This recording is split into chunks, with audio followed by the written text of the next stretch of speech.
Акшамлар хайыр декабрынан 7 эфирде заман Қырымве дүнияда олған хаберлерінен таныш етмеге азырмы студияда сіздерімен Шевкет Аматулаев селямлайым. Бірлескен Миллетлерінің Баш Ассамблеясы Қырым аскерилештіруына тақбих еткен резолюция қабыл етті. 62 девлет векілі рей берді. Олар арасында Америка Бірлескен Девлетлері, Бүйік Британия, Канада, Литвания, Полония, Түркия ве дигер демократик девлетлер. 17 девлет темсілжісі резолюцияға қаршы рей берді. Олар арасында Тежаузе Русияның тарафдарлары Эрменистан, Белоруссия, Куба, Венесуэла, Қытай, Шимали Корея, Иран, Зимбабве ве дигер девлетлер. Украина тышышлерін әзірлігінде яңартылған Қырым резолюциясына құбетлі дейлер. Оны Баш Ассамблеяның баш кәтебінің Қырымда инсан ақларыны бұзылма марузалары esasında qabul etілген весиқада халқара жемачылығына Русия өз мечбуриетлеріні еріне кетірмесі үшін басқа етув чағыруы бар. Ялан шатлық бергенінде қабатланған Руслан Бекировның давасы черчевесінде işgalcilерінің ақияр махкемесі гызлы шатны сұрғыдан кечіріп оламай. Рус прокурорларының сөздеріне көре, Багиров кібі танытылған шаат Қырым ве Русия тышында екен.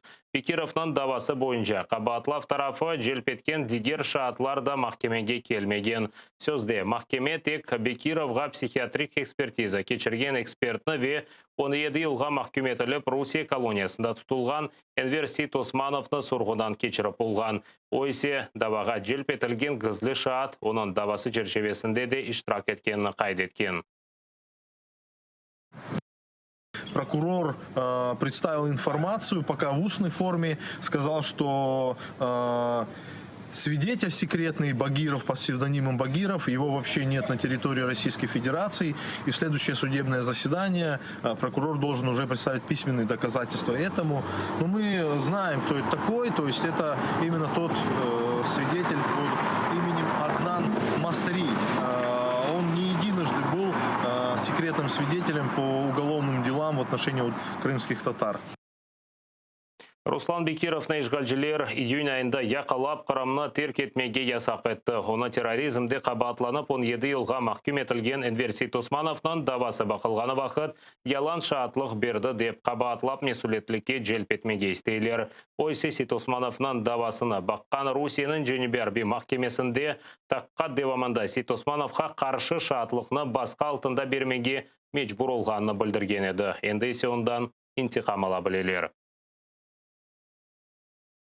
Сияси мабуслер сынавларына қолайлық нен кечмелері үшін евлерінде яқынлары топлашып Аллахқа дуа етті. Бақшысарай шиыры ве Бақшысарай районында тұтылып терроризмде шекленген Рустем Сейтмеметов.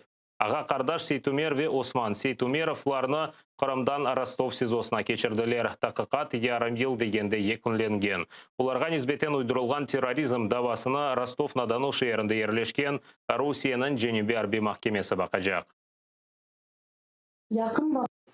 Мартын башыларından Rüstem'ni evden alıp gittiler. Son aylar geçen son Kırım için vatanımızdan Kırım'dan alıp çıktılar. Da halkımın neler bekleyin. Ama duacı olan Allah hayırlı tarafını bağışlasın milletimizge. Bu mesele çok günlerge, aylarga, yıllarga sozulmasın. Allah'ım hepsi hapishanede olganlar.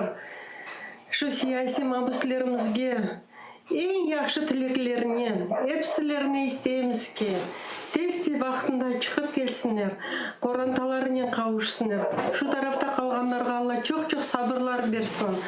Allah cümlemizge özün vaade etken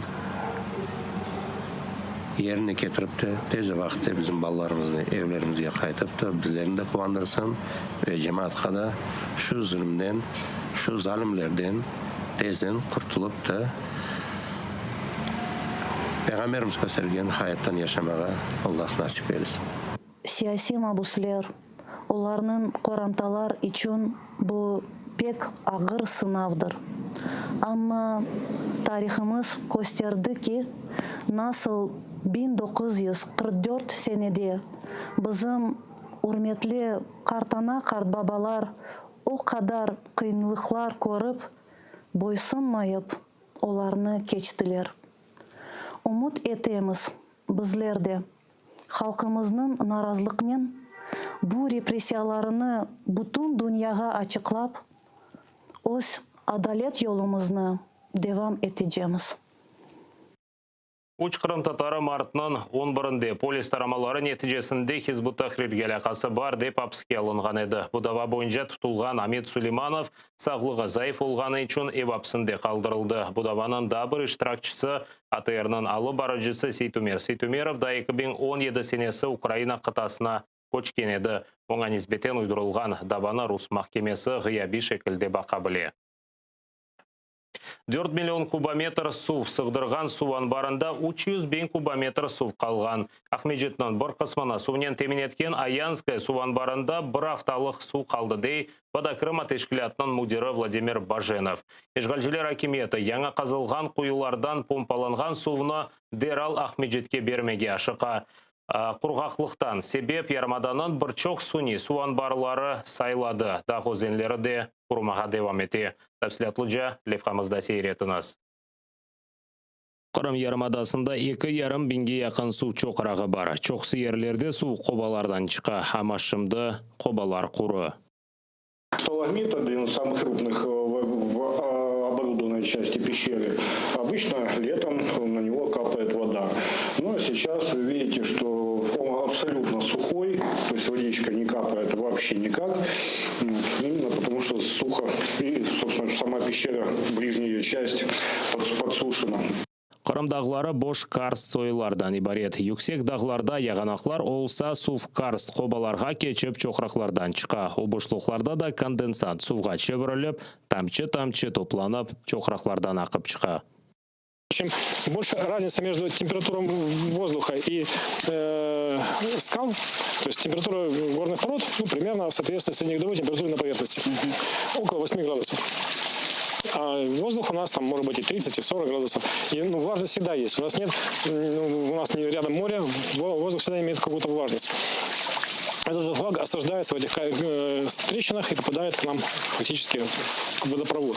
Шымды ачық ауа ве қобаларда аман-аман бір арареттір конденсат топланмай, бұндан себеп су анбарларына суынен темен еткен озенлерде қоруды. Аянская су анбарына тек ирмачық ақып түші. Ишғалжелер акиметі білдіргенне көре, конде су анбарына тек 2000 кубометр су түші екен. Ама конде мұндан ең азындан 21 бен кубометр су алып қоланыла. Бақшысарай районынан тав бадрақ койынде ажынықлы бір вазиет. Койына суынен темен еткен бадрақ озені бұтынлей құруған. Если в скалистом нет зимой воды, это нонсенс.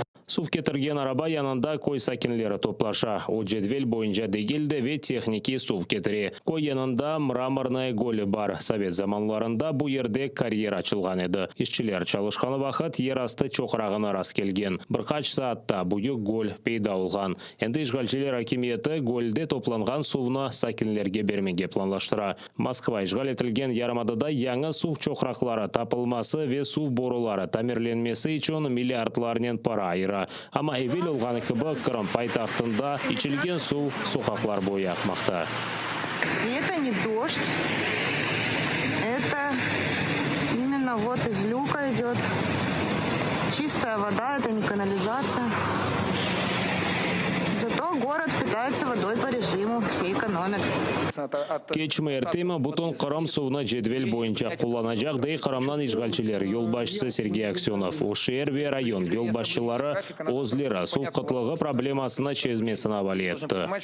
С учетом системной проблемы, связанной с водоснабжением на территории Республики Крым, значит, всем муниципалитетам, Юрий Михайлович, мы говорили, составить такой светофорный график в данном случае, который показывает, как от уровня воды в водохранилищах, соответственно, от остатков воды зависит введение или принятие того или иного графика. Дөртін жай, Ахмеджет ве Бақшысарай районларынан сакинлері. Алушта живарандаки көйлер сакина суына жедвел бойынша құланмақта. Кележек афтадан Ялтада суына саба ве ақшам 3 саат бережеклер. Невбетте судақ, кефе ве кереч. Владислав Стужук, Заман, АТР.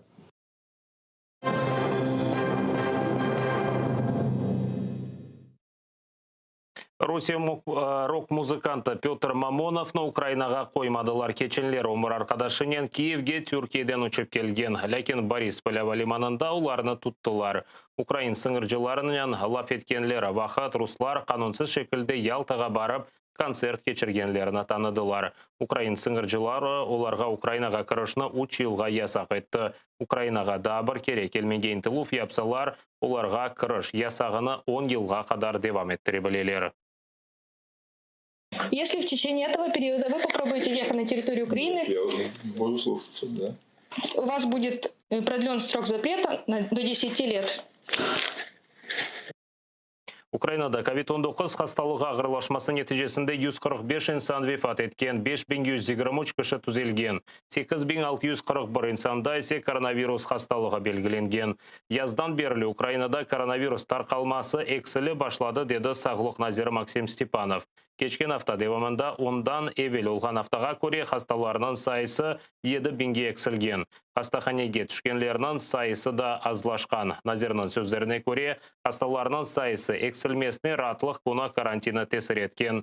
Хасталарының сайысы эксілгеніне біле бақмадан Назир карантин қайделеріні рәйет етмеге чағырды. Маска тақмаға әллеріні сабын нен юмаға ве ичтимай дистанцияны рәйет етмеге.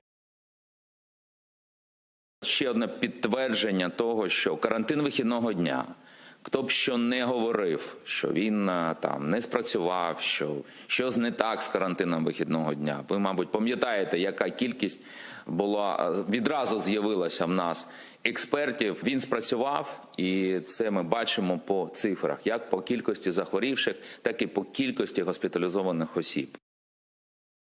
Ишғал етілген Қырымда коронавирус хасталығының сайысы артмаға девам ете. Кечкен күн девамында 344 яңы COVID-19 хастасы белгіленген. Юқоч хасталарнен чалышқан. Екімлер етішмеген үшін СПИД мерkezінден екімлеріні кечірі екенлер. Бұны Қырымнан Ишғал желер акимиетінде Сағлық Назир Александр Остапенко вали еткен. Ислам ве Украинаға қызмет еткенлері үшін Украина шарқында женклешкен Қырым татарлар умма Украина мұсылманлары дини идаресі тарафындан тағдірленділер. Тедбірні Қырым татары женкшілеріні бірлештірген Қырым ғазы тешкіляты Украина арби құветлер күнне бағышлап кечірді. Тағдірлев мерасемлері Одессанын Қырым татар медениет мерkezінде ве Киевдекі Қырым евінде кечірілді. Қырым татар женкшілеріні Қырым татар халқының лидері Мустафа Джемилев келіп қайырлады. Женктелек олғанларыны аңып дуа оқыдылар. Женк іштіракчылары реабилитация етілуф меселелеріні президентінің векелетісінен музакире еттілер. Меджлис елбаш Рифат Чубаров Қырым татар женкшілеріне видео вастасынен мураджат етіп, олар сербес Қырымда өз еріні алажақлар деп білдірді. Сердечно обнімаємо уродженців Криму, воїнів Збройних сил України, добровольців, які брали безпосередню участь у бойових діях в зоні проведення антитерористичної операції на сході України, захищаючи українську землю від російсько-терористичних військ. Знаємо і віримо в те, що підрозділи Збройних сил України знову займуть місця своєї постійної дислокації у звільненому від російських окупантів українському Криму. Усат қазір олған соңки хаберімізді депіңізге қайырлы ақшамлар тілейім, аты ерден есе айырылманыз көрішкенже.